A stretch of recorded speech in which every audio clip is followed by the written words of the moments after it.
I just got done with some customer projects, and I absolutely could not wait to jump on this rampage. What I'm going to do is install our Oxidean 57 by 113 4-pole motors in there. Isn't this thing big and pretty? Now here this thing is next to a bottle of root beer. Basically the same size, minus the neck. First call of action will be to remove the 53 by 100 motors.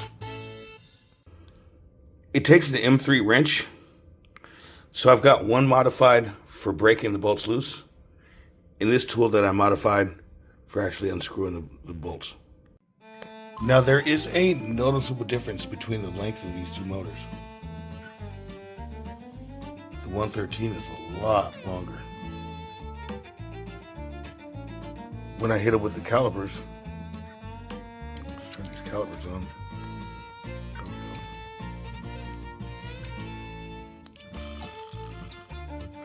Doing this one-handed, so bear with me.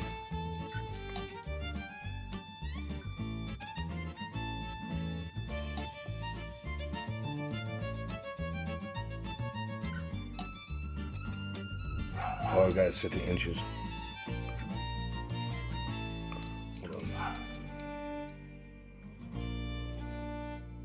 53 millimeter we got on here. Now, we hit this one, it's a bit bigger.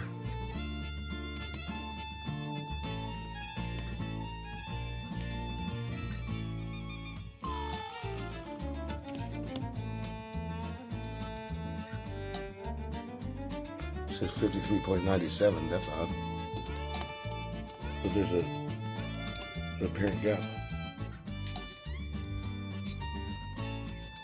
53.29. Nonetheless, we are working with more motor here. More length and diameter, more magnet. Okay, both motors are out. Very little to no incident. And we better not get any incidents out of this kitty cat. That being said, the spaces are hollowed out. I'll take this opportunity to clean it up a little bit. Now these shafts are two different lengths, and my new prototypes are slightly long. I'm going to have to cut 6 millimeters off the end of each shaft. All right, now, here we go now. We got the motors in. Let's pull the hood off and do the reveal. Voila! The big and beautiful 53 by 100 Oxidean motors are in there. Not 53 by 100, it's 57 113. 53 100 is what we're in there. And I'm so programmed to saying that. This is 57 113. And look at that. They look good in there. Look at them in comparison to the whole boat. That just looks right. You know what I mean? This big ass boat, it's got these big ass motors. Well matched. This is going to go well, and I know it. These Hobbywing 300s are pretty robust. I wouldn't put much bigger motor than this on them, though. Really, I wouldn't. It's been suggested that we put these in our big 8-foot boat, but I don't think they're going to work for that. That's just too big of a boat. We're gonna have to do something a lot more robust. I mean, it's just that much current going through something this size. You know, we might have to work with MGM or something on that, but we'll see. We'll see if Hobbywing has an option for us, which it's quite possible they do. But anyway, back to this boat. Isn't she lovely? The motors look so beautiful in there.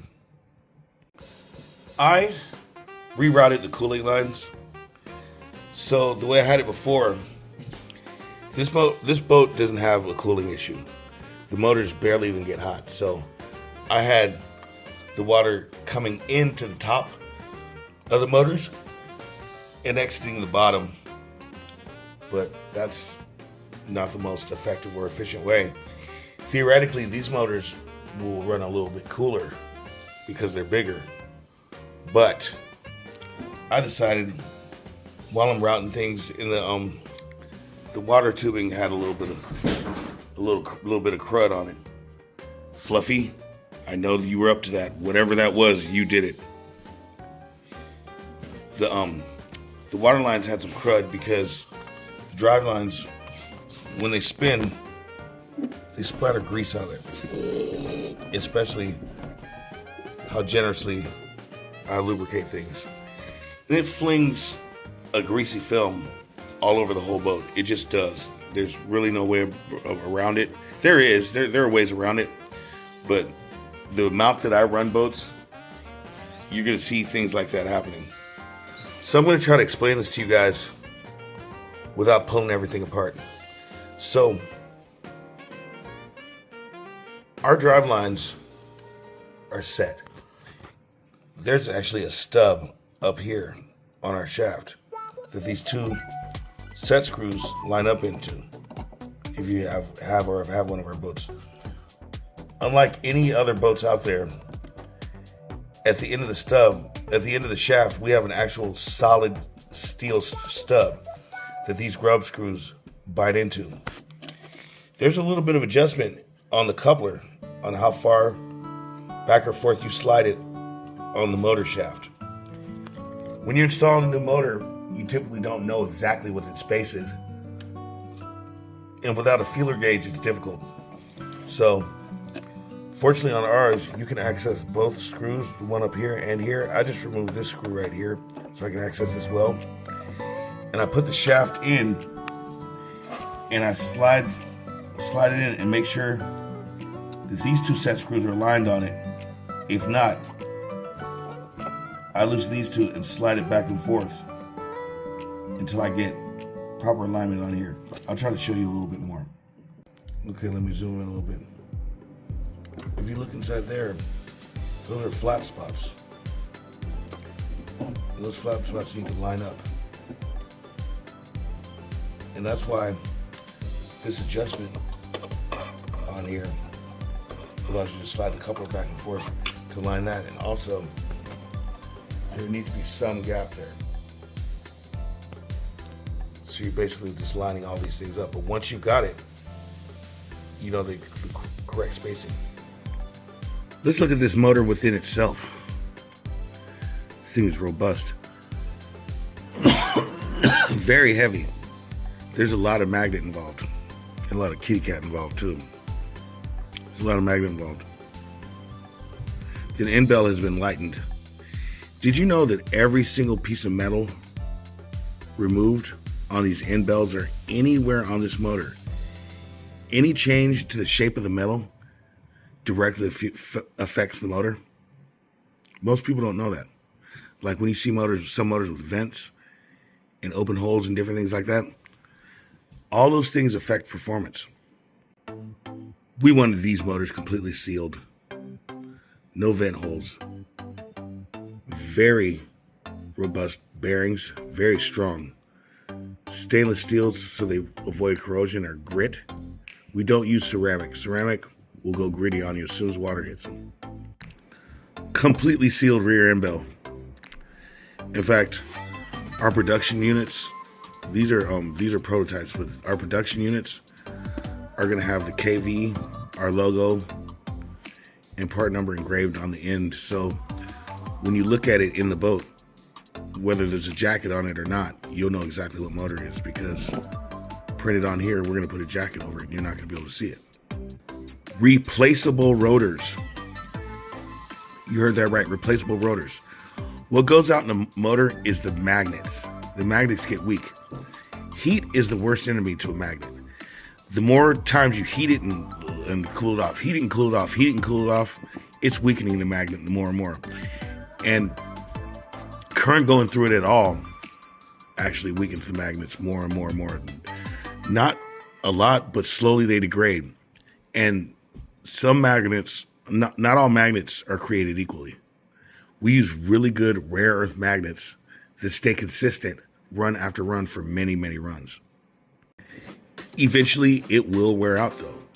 And that's when you do a motor rebuild. You replace the bearings on both ends, and you replace the rotor, and the thing will be almost good as new. Stators, they take a lot longer to wear out, but believe it or not, eventually they do wear out. But so this motor, when you do replace the rotor,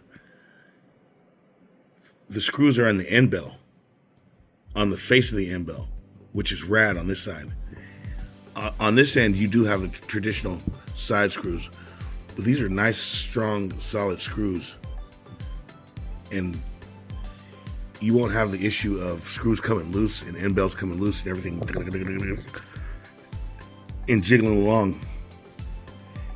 And yeah, that concludes this video of me doing this motor swap.